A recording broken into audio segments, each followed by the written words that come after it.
Ladies and gentlemen, welcome back to Lucore Automotive. Today we're obviously not at Lucore Automotive.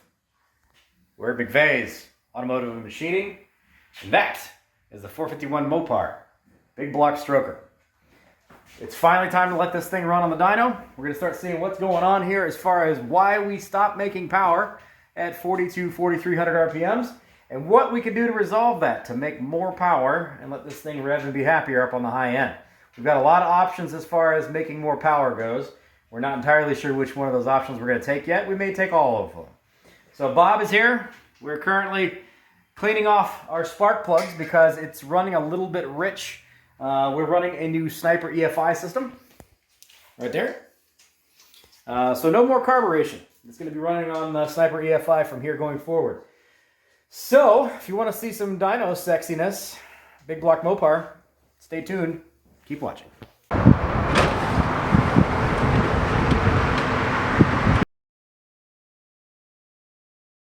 All right, so let me give you a little bit of a background on this 451 Mopar and exactly what's going on here. This is a 1976 big block Mopar. It's a 400 cubic inch big block. It has the crank and rods out of a 440, then a set of Icon forged pistons. That works out to be a stroker assembly for 451 cubic inches. It does have a set of Motorhome cast iron heads on it, which are designed to be a bit more of a low-end, torquey head, not really designed to breathe on the top end. So let's be honest here about what's going on with that. Everything has been rebuilt in this motor. This is all entirely redone. Everything is good to go. It's running an MSD billet distributor. As I said, it does have the Holley Sniper EFI. It's a 400 horsepower or 600 horsepower unit if it's on there. We're running a set of standard tubular long tube headers. But this thing, when we ran it on the dyno before, would hit kind of a wall at 4,200 RPMs, where you see on the dyno graph the power is building, and then it just kind of shelves off. When it was on the dyno before at a different place, you could actually see it cough up through the carburetor, and it would and it didn't want to run past that. You could stay in the throttle and make it go past it. It just really didn't want to. So before we put this motor in the car, in Katrina's 73 Dodge Charger, we've been going around and around for about a year about this. It doesn't make sense to put this motor in this car when we know it has a problem. So we came to Bob. Bob McVay is the person that you've seen do a bunch of work with the Street Racing channel. And Bob was willing to take our project on. He was willing to give it hell and see what happens and see if we can come up with an honest solution here. And be honest about what exactly is going on. We've had all kinds of people making comments online about, oh, it's this, oh, it's that, oh, it's this, it's that. Is it floating valves? Is it the intake can't flow enough air? Is it the heads can't process enough air? Is it an ignition system where the ignition is breaking up and it's a problem with the MSD? Is it all kinds of different things? Everybody's been all over the place, and the answer is we really don't know. That's why we're here. So we're going to get some real honest-to-God answers. We're going to pull this thing on the dyno. We're going to look at your data. We're going to see what's going on. And then we may start changing things. It could be an issue with lash. Maybe we need to adjust the lash that's in there. I don't think that's probably where we're going to be, but it could be. In which case, life is good. We also have a brand new set of Edelbrock Heads that are here. So if we want to swap this thing into aluminum Edelbrock Heads, we can do that, because that we know is going to allow us to flow more than these heads here. We've also got a Edelbrock RPM intake manifold, which should have a little bit better ability to rev a little bit further in the rev range. So we can see what that does. All of this is stuff that we're going to be able to test here and be able to give you guys way too much information about big block Mopars. So with that, I'm going to stop talking, and Bob is finishing off putting our spark plugs in. We're going to get this thing fired up, warmed up, and we got to drive it around on the dyno a little bit to get this Edelbrock Sniper, or this Holley Sniper EFI to start programming itself to this motor. And then we can start making pulls and show you guys exactly what the situation is, where we are with this motor right now. Cool? Cool.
right, so to explain what's going on here, these sniper systems are designed to be a self-learning system so that you don't have to go in and program everything that you think you're going to need or pay somebody to be able to go in and program everything you think you need.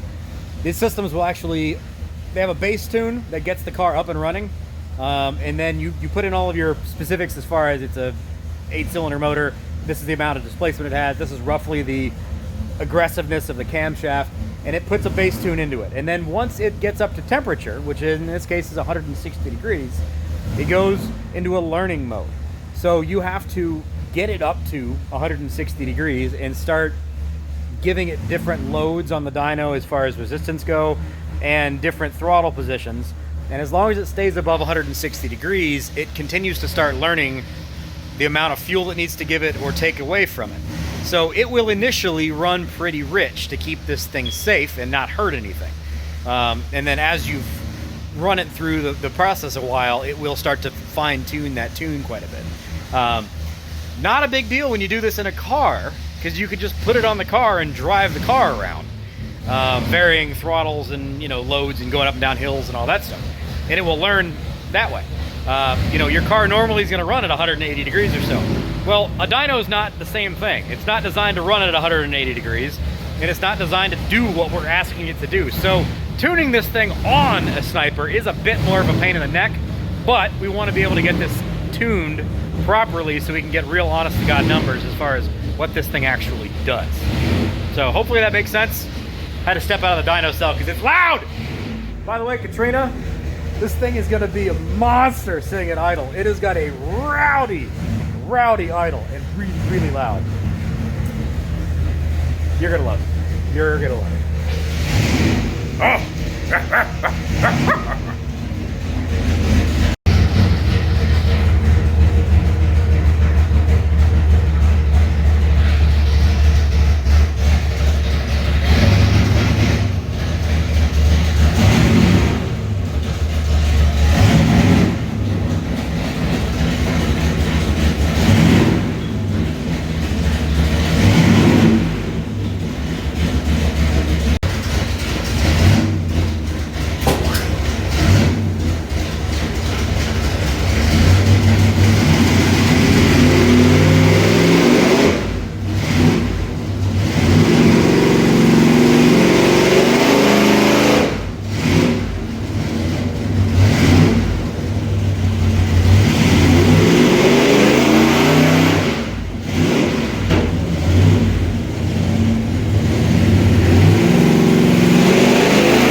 Plugs are incredibly black.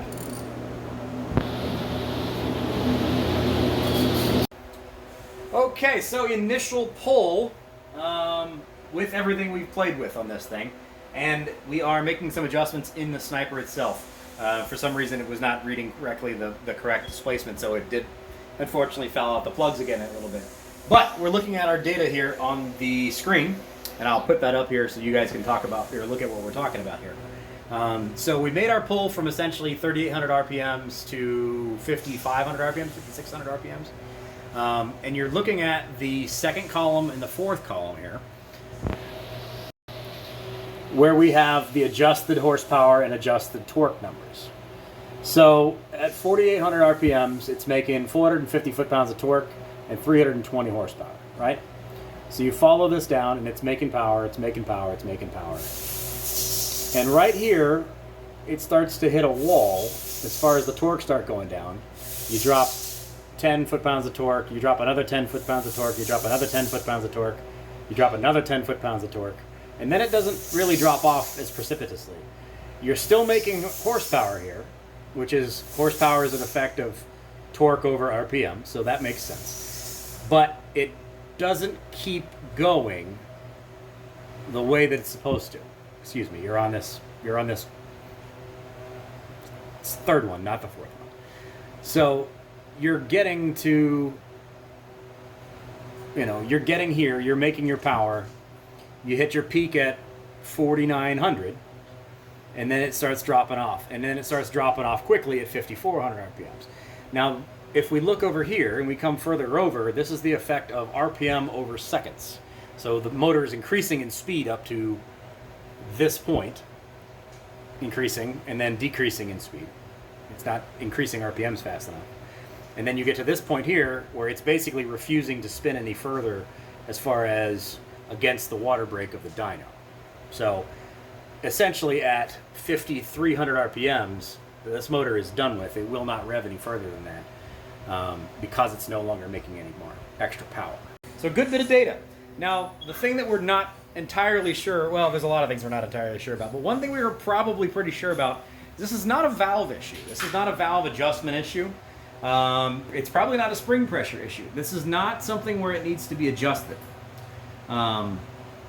It seems like it's just a matter of it's refusing to, it's just running out of air. It's just an inability to move air in and out of the motor, which generally speaking, an engine is just a gigantic air pump. So what we can do here is we're going to clean the plugs up. We're going to make it run one more pull just to verify our data we have on this right now. And then we're probably going to swap out this intake manifold because we have a Performer RPM intake manifold, which is designed to run into a higher RPM range. The Performer 383 that's on this is designed for street cars, dual plane, lower RPM range.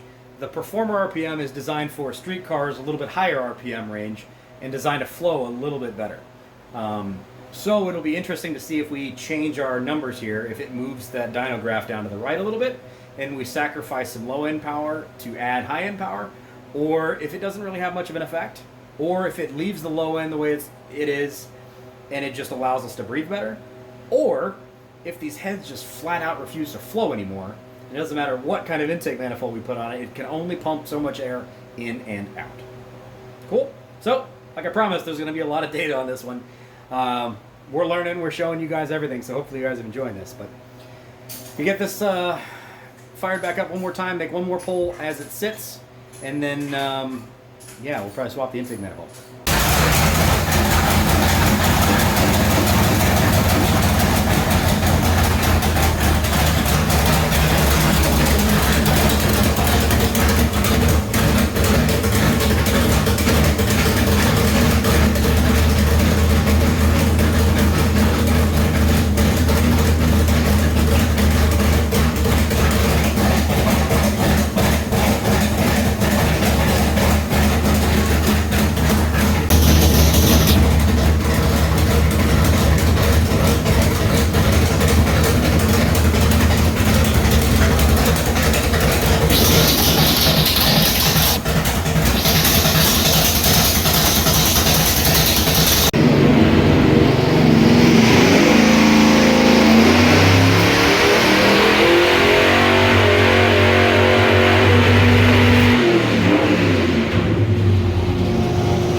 We lost a little bit of water. So as I've talked about where it's hitting a wall, you're going to see here again where horsepower wise it gets to a certain level and it basically just stops making more horsepower. Now yes, peak horsepower is up at 4,800 RPMs, but it's essentially the same thing.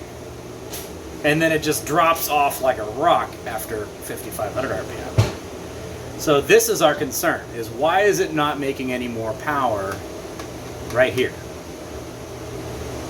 Hopefully this makes sense to everybody as to why we're spending so much time and energy here.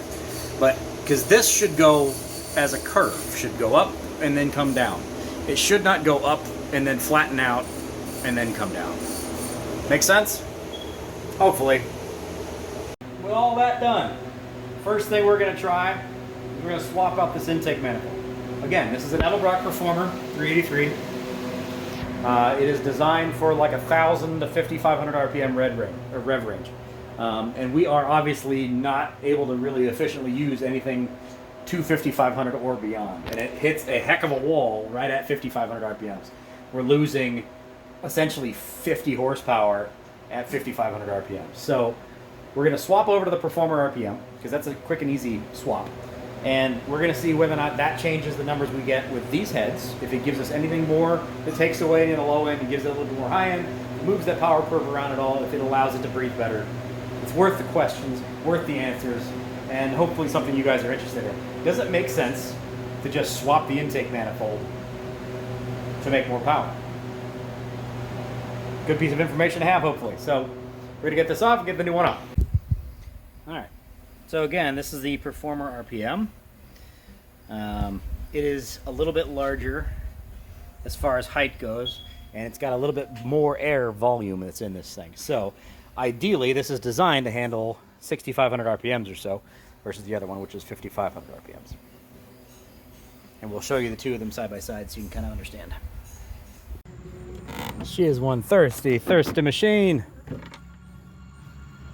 Another 15 gallons of fuel. Alrighty, there we go. New Performer RPM intake manifold is on there. Nothing else has been changed.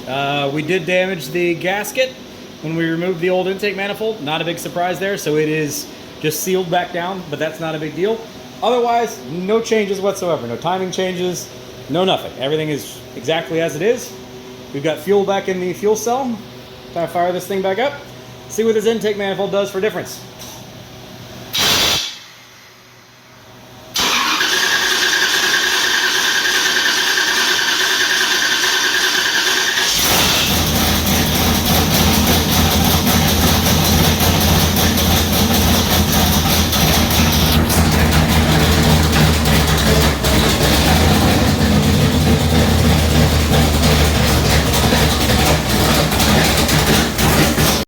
The big question here is going to be, does this make any difference? And the honest answer is, not sure. It should technically be able to breathe better up on the top end. But we're not necessarily sure whether or not those heads are just physically limiting this process. So that's why we want to test this, to be honest with you. Does it make any difference? Are we maxed out on that? Is that why we're seeing that wall? It just cannot flow any more air. Is it because of the intake manifold and because it's a 5,500 RPM intake manifold? Or is it because of an actual head flow issue? Is the CFM of those heads just not able to do it? So, best way to figure that out, test the new intake manifold. So, this one's good up to 6,500 RPMs. Let's see if it does any difference.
anybody who may have been paying close attention, that sounds a little bit weird, huh? What actually happened was we ran the water brake out of water on the dyno, so we have to put more water back in it. And now we're working through an issue where it seems to be accelerating and then stalling and then accelerating and stalling against the water brake. So we got to figure out exactly what's going on with that. Isn't working on cars fun? Yeah, so we don't technically have a good number yet against the intake manifold. So we got to figure that out. And then we'll figure out what we're actually trying to figure out.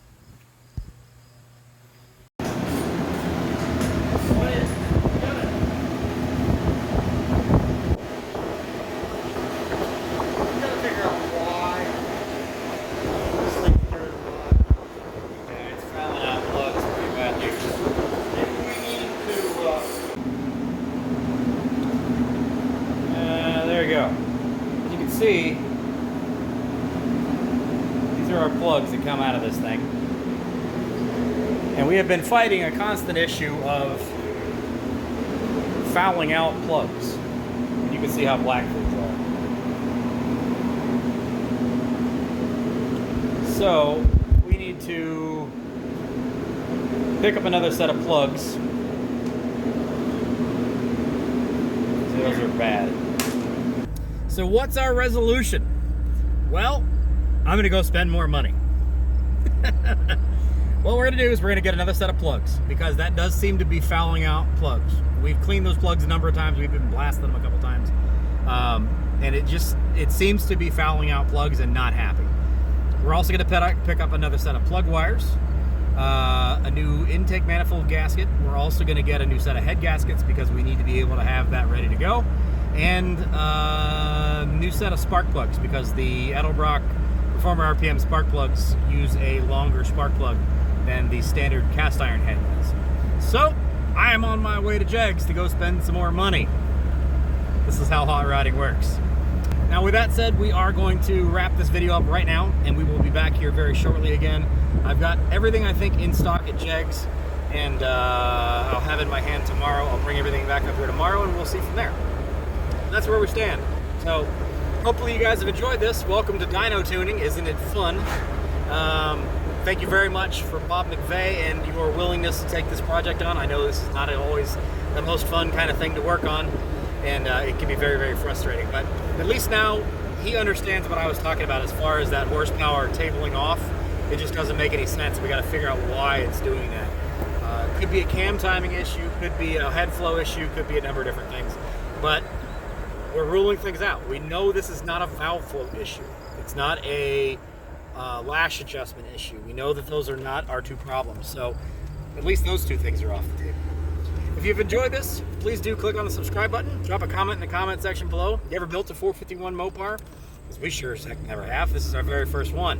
What do you think? What are you expecting out of it? What are you seeing that we're doing wrong? What are we doing right? You can find Katrina and this car on Instagram at 73ChargerChick. Find us on Instagram at LucoreRacing. Click on the like button because you already made it this far. And it helps YouTube know that you know what, you're paying attention to what we're doing. Yeah. So I'm going to drive through the country, head to Jegs, spend some more money. I'll see you guys real soon. Take care. Bye-bye.